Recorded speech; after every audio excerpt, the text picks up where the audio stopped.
In high school, Dae-soo accidentally witnessed and spread a rumor about a fellow student, Lee Woo-jin, having an incestuous relationship with his own sister. That rumor spread like wildfire, and eventually, Woo-jin's sister committed suicide from the shame and pressure. Years later, Woo-jin kidnaps Dae-soo and locks him in a private prison for 15 years, not just as punishment, but as part of a much bigger, crueler plan. When Dae-soo is finally released, he unknowingly falls in love with a young woman, who turns out to be his own daughter. Woo-jin orchestrated this as ultimate revenge, mirroring the shame he felt over his own sibling relationship. To know what happened next, watch the full video. The film starts in the middle of the action. A man is holding a necktie like a rope, and another man is hanging from it off the edge of a building. The man holding the tie is Dae-soo. He tells the other man to listen to his story, while the man says who you are. The movie then goes back to the year 1988. Dae-soo is a Korean businessman with a wife and a daughter. On his daughter's 4th birthday, the police arrest him for being drunk and causing trouble. At the police station, he bothers other people and shows them the angel wings he bought for his daughter. Later, his old friend, Joo-hwan, comes to bail him out. While Joo-hwan is in a phone booth, talking to Dae-soo's daughter, Yoon-hee, and his wife, Kim Ja-hyun, Dae-soo is suddenly kidnapped by unknown people. After the call, Joo-hwan looks around but does not find Dae-soo. Dae-soo wakes up in a private prison that looks like an old hotel room. He stays there for 2 months without knowing who locked him up or why. He gets food through a small door at the bottom, and each time he tries to kill himself or when the captors need to enter, they make him pass out with gas. His only connection to the outside world is a TV. One day, he sees on the news that his wife was murdered, his daughter was sent to foster care, and he is the main suspect. His captors took his blood and other things to make it look like he did the crime. This, along with being locked up for so long, drives Dae-soo close to madness, and he starts having violent dreams. Trying to stay sane and find out who locked him up, Dae-soo writes many notebooks like a prison diary. He writes down names of people he may have heard in the past, but he can't figure out who hates him enough to do this, locking him in the prison. Starting in the 5th year, he tattoos a line on his arm for each year he's locked up. He trains himself by punching the walls until his knuckles grow thick skin. One day, his food delivery includes a metal chopstick. He hides it and starts digging a hole in the wall. Over the next 10 years, he exercises, watches the news on TV, and removes enough bricks to see outside. He thinks he needs 1 more month to finish the hole and escape. That night, Dae-soo is gassed again, and a woman comes in and hypnotizes him. When he wakes up, he's in a new place. Just like that, after 15 years, he is suddenly set free. He finds himself on the rooftop of a building built where he was last seen. He has new clothes and his prison notebooks with him. As he adjusts to the bright sunlight, he sees a man sitting on the edge of the roof with a small dog. This is the first person Dae-soo has seen in 15 years. He is surprised and can't speak clearly. The man says he wants to die and asks Dae-soo, "Even if I'm like an animal, don't I still have the right to live?" Then, he tries to jump, but Dae-soo grabs his necktie and stops him. Dae-soo tells him to wait before dying, because he wants to share his story. The man replies, "What?" And the scene ends where the movie first started. After telling his story, Dae-soo walks away from the building and ignores the sad man, who wants him to listen to his own story. As Dae-soo leaves through the front door, the man jumps and lands on a car behind him, killing both himself and his dog. Dae-soo stops for a moment, then suddenly smiles. He thinks, "Laugh and the world laughs with you. Weep and you weep alone." Walking through the city, Dae-soo feels lost. He doesn't know what to do with his freedom, since he has been blamed for his wife's murder. He is walking when he encounters a group of thugs. He takes out a cigarette from one of the men's mouth and smokes it. Then the thugs attack him and land him in the ground. He uses the fighting skills he learned during his 10 years of training in the prison and beats them with just his fists. Later, he watches fish swimming in an aquarium when a homeless man gives him a wallet full of money and a cell phone. Then, Dae-soo meets Mi-do, a girl working at a sushi bar.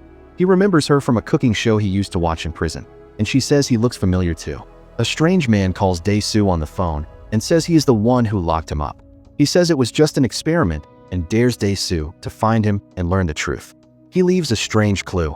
A grain of sand and a rock both sink in water at the same speed. Dae-soo asks Mi-do for something alive to eat and shocks her by eating a live squid. After that, he faints from a high fever, and Mi-do feels sorry for him and decides to take care of him. At Mi-do's apartment, Dae-soo loses control for a moment and tries to force himself on her.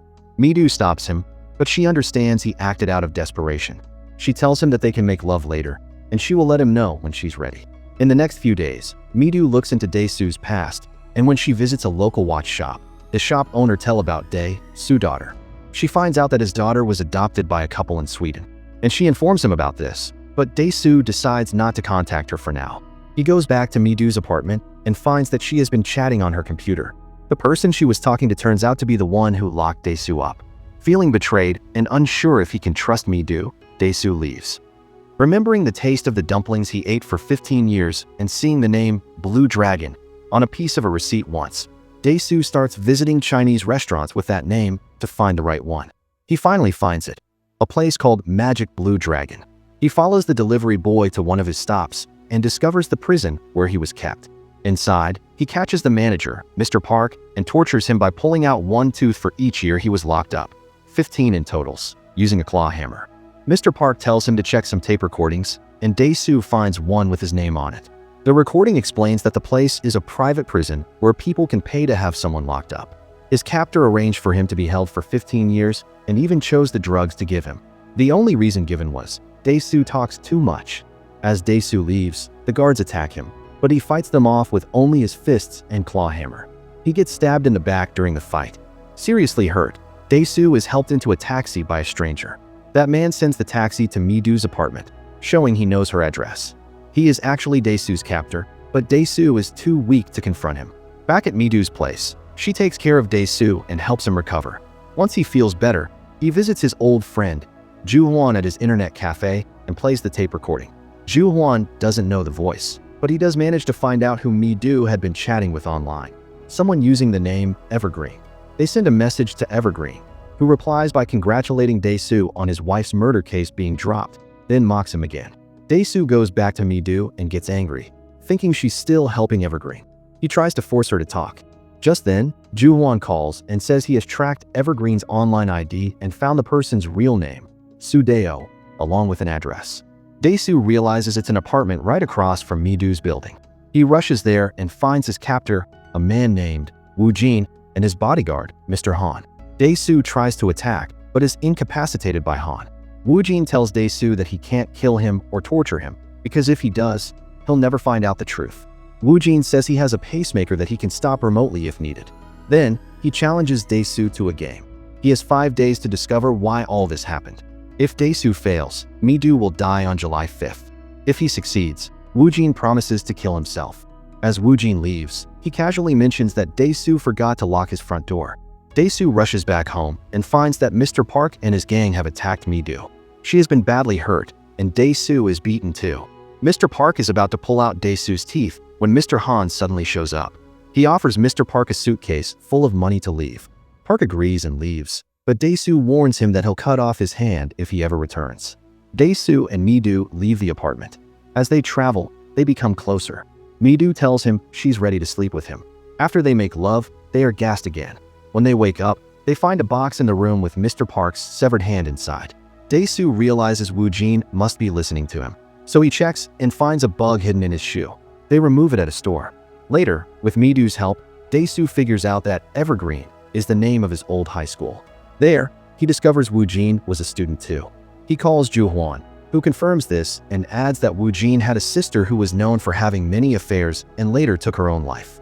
But since Woo-jin can no longer spy on Dae-soo, he goes to Ju-hwan's shop and kills him in anger while making Dae-soo listen to it over the phone. Realizing the reason for his imprisonment is tied to the sister's death, Dae-soo seeks out Mr. Park. Since losing his hand to Woo-jin, Mr. Park is now willing to cooperate. He agrees to keep Mi-do hidden in Dae-soo's old prison to protect her. He also confirms that Dae-soo was repeatedly drugged and hypnotized during his captivity. Dae-soo then finds an old classmate and talks to her about Woo-jin and his sister. She tells him that there were rumors back then about Woo-jin's sister having a secret sex life and that she might have been pregnant. The rumors were said to be spread by Ju-hwan, but it turns out Dae-soo was the one who started them. A memory suddenly returns. Dae-soo remembers seeing Woo-jin and his sister Soo-ah having sex at school, not realizing they were siblings. He had casually mentioned what he saw to a friend before moving away. That casual comment turned into a widespread rumor, which eventually led to Soo-ah taking her own life by jumping off a dam on July 5th. Dae-soo finally understands the clue. A grain of sand and a rock both sink in water with the same speed. It means that even a small, careless remark can cause just as much harm as a serious accusation. Woojin blames Dae-soo for his sister's death. Dae-soo finally tracks down Woojin's residence and confronts him, laying out everything he's discovered. He accuses Woojin of erasing his memory through hypnosis to make him chase after the past. But Woojin denies this, saying Dae-soo simply forgot because he thought it wasn't important. That one careless comment Dae-soo made eventually turned into a damaging rumor that Soo-ah was pregnant. Soo-ah believed it, feared the shame, and ended her life. Dae-soo fires back, suggesting that Woojin was the one who killed his sister out of fear of being the father of her child, and that he framed Dae-soo to cope with the guilt. Woojin calmly reveals he was there when Soo-ah died, showing a photo he took of her on the dam on July 5th. He hands Dae-soo a photo album. The first picture shows Woojin, his wife, and their daughter. As Dae-soo flips through the photos, he watches the little girl grow up, until he realizes in horror that the girl is Mi-do, with whom he had slept. At the same time, Mi-do finds a pair of angel wings in a bag, her 4th birthday gift from Dae-soo, confirming the truth. It was all orchestrated. Woojin had raised Mi-do in secret from age 3, while Dae-soo was locked away for 15 years, just enough time for her to reach adulthood. With both of them hypnotized separately, Woojin had manipulated them into committing incest as well. Dae-soo loses control and attacks Mr. Han.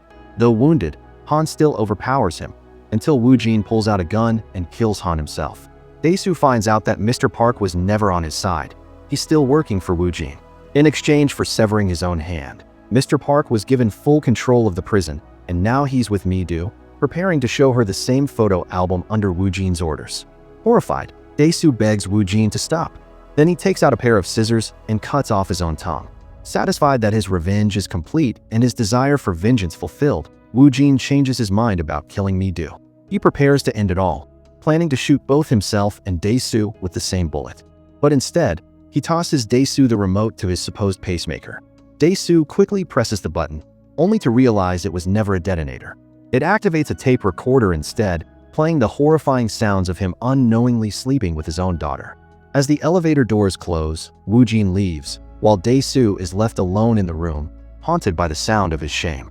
As Woojin rides the elevator down, a flashback shows up, his final memory of Soo-ah. She's standing on the edge of the dam, and he's trying to stop her from jumping. She gently tells him she's always known he was afraid, but she has no regrets. She calmly asks him to let go. Woojin loosens his grip and watches her fall. Back in the present, in the silence of the elevator, he stares at his empty hand. Slowly, he curls his fingers as if holding a gun, and then fires a real bullet into his own head. In the snowy epilogue, Dae-soo seeks out the same hypnotist Woojin once used. Unable to speak, he writes her a letter. At first, she doesn't want to help, but she changes her mind after reading his final line. "Even though I'm no more than a beast, don't I have the right to live?" The same line he once heard from a suicidal man at the film's start. The hypnotist guides Dae-soo through a process to split his mind. One half, the beast, will carry the burden of the truth, while the other half, the ignorant Dae-soo, will forget. In his trance, he sees his reflection in the glass. The beast remains motionless, grim and unyielding, while the ignorant Dae-soo silently mourns. The hypnotist tells him the beast will walk away, aging with every step, dying at 70, symbolizing the price of keeping the truth buried. The music stops, the tape ends, and the screen goes black. Dae-soo wakes up alone in the snow, disoriented but lighter. He reunites with Mi-do, and they embrace tightly. She softly tells him she loves him. A smile forms on Dae-soo's face, but it slowly twists into a pained grimace, as if the truth, somewhere deep inside, still lingers. Thanks for watching. Like and subscribe for more interesting movie recaps.